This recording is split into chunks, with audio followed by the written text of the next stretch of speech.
Sabana guys, are you cozy? So sit here and let's talk. Today is February 2nd, a day to talk about YEMANJÁ. But to understand who she is today, we need to go back in time before the flowers drew into the sea, before the beach celebrations, before the blue and white, because Iemanjá was not born in Brazil and she was not born in the ocean. Did you know that?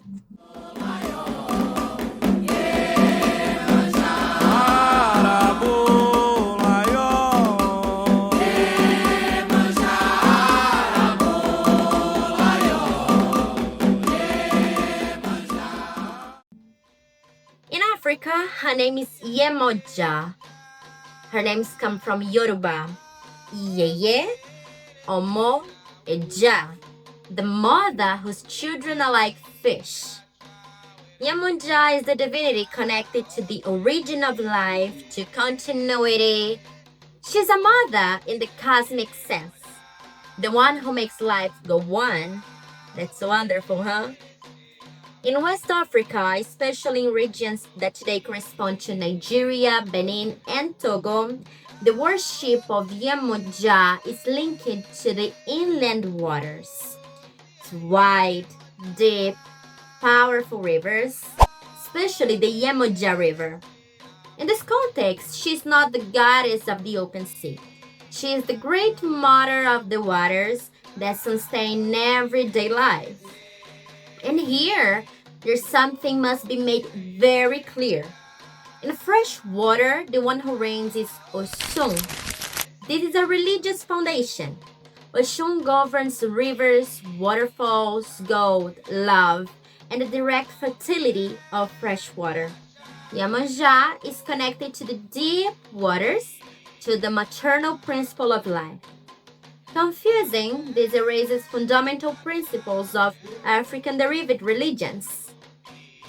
Now let's talk about history. Between the 16th and 19th centuries, more than 12 million Africans were kidnapped and forcibly taken to the Americas through the transatlantic trafficking of enslaved people. Did you know that? Brazil received about 40% of this total, making it the largest destination of the trade in the world. This displacement happened across the Atlantic Ocean.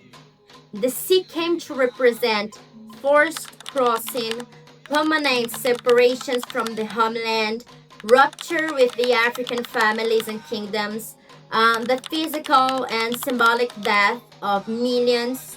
So in 1850, with the Eusébio law, the Atlantic slave trade was officially banned in Brazil. Yay! Let's nothing. Okay? The illegal trafficking continued for decades, especially until the 1860s. So even after the legal end of the trade, the memory of the crossing remained alive. So it's within this violent, forced, and traumatic historical context that the sea stops being just a natural space and becomes a central symbolic space. Okay? It's in the context of the African diaspora that Iemanjá becomes more directly associated with the ocean like we know today. The anthropologist and photographer Pierre Fatumbi Verger, in the book Orixás, Yoruba Gods in Africa and the New World, explains there are clear differences between African worship and worship in Brazil. The Orishas adapt to the new territory, to the new climate, to the new historical experiences. So, in the so-called New World, Iemanjá gains centrality in the sea, not by losing her African origin, but by spiritually responding to the diaspora. There's also a sociologist, Reginaldo Prandi, in the book Mythology of the Orishas, and he reinforces that in Africa, Iemanjá is not originally the goddess of the open sea, like we thought. So this association becomes stronger in Brazil within the context of the diaspora and the reorganization of Afro-Brazilian religions. The sea, Iemanjá, is a historical and spiritual construction of African diaspora in Brazil.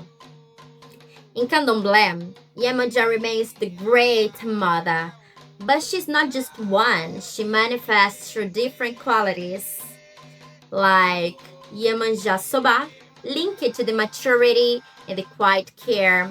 Iemanjá Akura, linked to movement and adaptation. Iemanjá Conla, younger, intense, and emotional. Iemanjá Odo, linked to the water paths and life transitions. Iemanjá Ogunte, firm, protective, and warrior-like. Iemanjá Malele, linked to mystery and deep waters. So each quality expresses an aspect of motherhood and feminine strength, and there's a lot more. In other Candomblé nations, this force appears under different names. In the Jeje tradition, there are voduns linked to the water and maternity, such as Mami Wata and Avilekite, but they're not Iemanjá, okay? In Brazil, symbolically, they dialogue with Iemanjá, but they're not her. In Angola tradition, this great mother of the waters is linked to welcoming and fertility like Dandalunda. In Umbanda, Iemanjá becomes even more closer to people. She's called Iemanjá, Queen of the Sea, Mermaid, Mother of the Waters, Lady of the Waters, and she also receives popular names like Inaê and Janaína. There's a book, Essential Umbanda, by Ademir Barbosa Jr., that he describes Iemanjá as the goddess of pearls, the Orixá who blesses the heads of the newborn babies, that she is a guardian of homes, unions, marriages, and families. So in Brazil, she's the queen of waters and sea. She's the protector of fishermen and sailors. And there's also a song that was famous in Clara Nunes' voice, that is Conto de Areia, that we can hear. O vento que rola nas palmas arrasta o veleiro e leva pro meio das águas. Vem Iemanjá e o mestre valente vagueia, olhando pra areia sem poder chegar. Adeus, amor.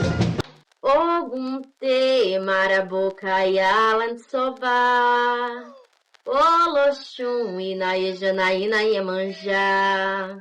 Ogunte maraboca yalan soba, Oloxum inaê janaína Iemanjá.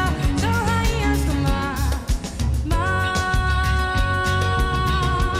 misterioso mar. So these songs show that Iemanjá lives in the sacred, in the culture, in the collective memory. So Iemanjá is not fixed. She moves like water. Quanto nome tem a rainha do mar, Dandalunda, Janaína, Marabô, princesa de Ayoká. From Africa to the rivers, from the rivers to the sea, from pain to resistance. And to celebrate Iemanjá is to celebrate living African memory. So let's all celebrate Odoya.